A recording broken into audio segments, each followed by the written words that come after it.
Why are some people making millions reviewing toys, being a mumble rapper, or selling feet pics? I thought we were in a meritocracy. Do they work harder than the cleaner working 15-hour shifts? Are they more talented than a scientist doing cutting-edge cancer research? Or maybe they contribute more to society than the average pediatric surgeon. Back in the 1970s, philosopher Robert Nozick used the example of Wilt Chamberlain to explain why inequalities in wealth are sometimes inevitable, and why they might not be as unfair as they might seem. Imagine this: 1 million people pay each 25 cents to watch Wilt Chamberlain play basketball. At the end of the season, Wilt Chamberlain walks away with $250,000 to play a game of basketball. But here's the thing: everyone who paid to see him was happy with the exchange. They wanted to spend their money on him. So why should anyone consider this unfair? Nozick argued that as long as people acquire wealth through voluntary exchanges where both sides are happy, there's nothing unjust about it, even if the outcome leads to huge inequalities in wealth like we see today. Even if Wilt Chamberlain ends up richer than most people who seemingly work harder, the doctors, the cleaners, and the people who contribute more to society, the system works because no one was forced. They pay because they wanted to, and it's a voluntary system of exchange. Take Ryan Kaji, the child behind Ryan's World. His estimated net worth is about $100 million. He's famous for reviewing toys on YouTube, and his family built an empire around this. You might think, why is a kid making millions for playing with toys on camera and just reviewing them? But it's just like the Wilt Chamberlain argument. Ryan's viewers are willing to watch his videos, often driving their parents, the parents of the viewers, to buy the product he reviews. It's a marketing tool and it adds value. There's no coercion here. Millions of children are entertained, and companies value the audience enough to spend big bucks on advertising for Ryan's channel. Ryan's success comes from a free exchange. His viewers want to watch, and advertisers want to pay for their product to be seen. Viewers are paying with their attention. A fraction of a cent from each viewer adds up when you have hundreds and hundreds of millions of views. Another example is the world of streaming. Twitch. Streamers like Ninja, who get over $1 million a month. He plays video games for a living, chatting with his audience and building communities. Some might say, how is this a job? But again, the Wilt Chamberlain argument applies here too. Fans choose to donate money. They choose to subscribe or simply give their attention, resulting in ad revenue, because they enjoy his content. Whether they're learning new gaming strategies or just enjoying the personality of the streamer, the transaction is voluntary. In return, the streamer earns an income that reflects their popularity. Just like people choose to pay to watch Wilt Chamberlain, people choose today to support their favorite Twitch streamer.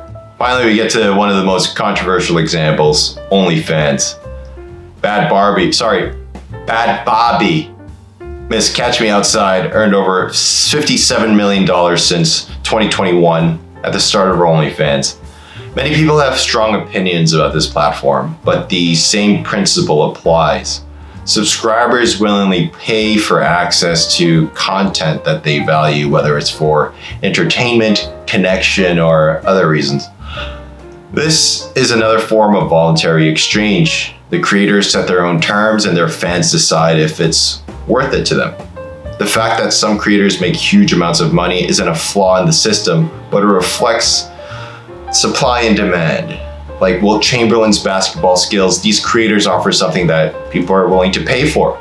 Now, these examples are all in the category of influencers. Everybody wants to be an influencer these days for obvious reasons. There are financial incentives. There's certainly some skill in it, like being good at marketing or advertising, or being really good looking or good at something so it attracts people to watch. But there's a very low barrier to entry to trying to be an influencer, and only a small fraction of people at the top make any real money. Getting to the top is mostly luck, but hey, why not go try to be viral and roll the dice. If views are currency, then it makes sense to optimize for amassing as many views as possible.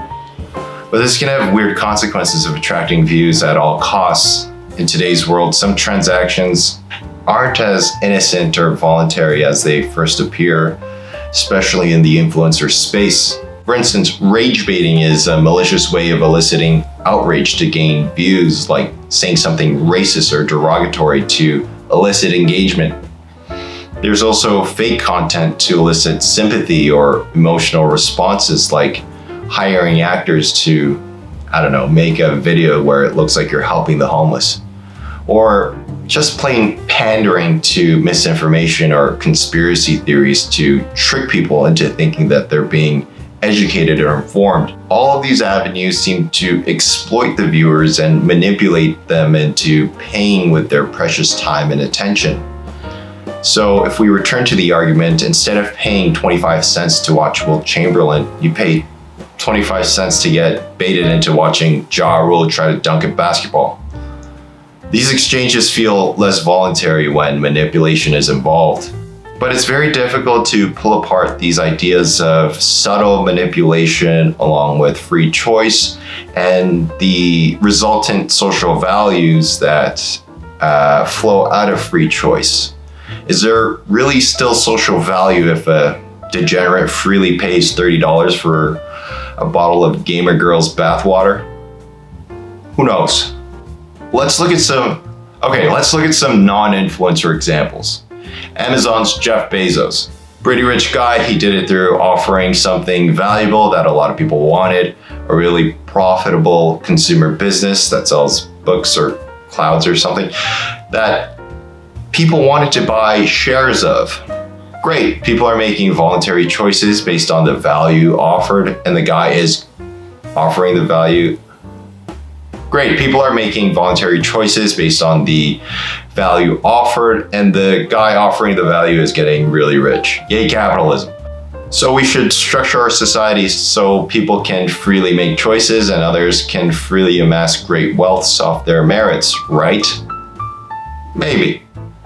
While Nozick's Wilt Chamberlain argument highlights the importance of individual liberty and economic transactions, there are some counter-arguments.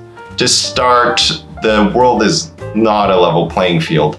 Jeff Bezos probably wouldn't have been able to start Amazon if he were born into a lower class family and had to work 12 hours to support his parents, like many Americans have to do. And in the same way, I don't have the genetics to be attractive enough to start an OnlyFans. Life is unfair. Deeper than just equal starting points. There are historical injustices that have led to complicated social dynamics of some people being able to. A bit deeper than equal starting points, there's historical injustices that have led to these complicated social dynamics of people being able to be born into nice middle-class families while others are born into a life of struggle. There are additional barriers of discrimination that further perpetuate disparities in wealth that don't exactly seem fair in a just society. Not everyone can be Wilt Chamberlain, whether it's due to height, basketball ability, or disability, or some other barrier. Not everyone can fairly pay 25 cents to watch Wilt Chamberlain play. This goes into an important distinction in political philosophy between ideal and non-ideal theory. The ideals of individual freedom in economic transactions might need to be put aside for other considerations of justice, like protecting the least well-off, making sure that everyone has some basic necessities, and promoting other social goods like healthcare or education. This is not an economic argument. The economic explanation is straightforward here: supply and demand. Nozick's argument flows out of political philosophy, and he responds to a question of how wealth ought to be distributed according to some principles of justice. And he uses this thought experiment to illustrate how inequalities of wealth can be just if individuals freely choose it. You might not understand why people are paying for these things, but that's the beauty of free choice. Everyone values things differently, and in a system where transactions are voluntary, people like Wilt Chamberlain, the toy reviewers, the Twitch streamers, the OnlyFans models, they end up with more because they offer something people want, whether that's right or wrong. The ultimate question becomes, are we okay with that? Is that a just society? Do we value the freedom to choose, even if it creates vast inequalities and results in social harms? I don't know.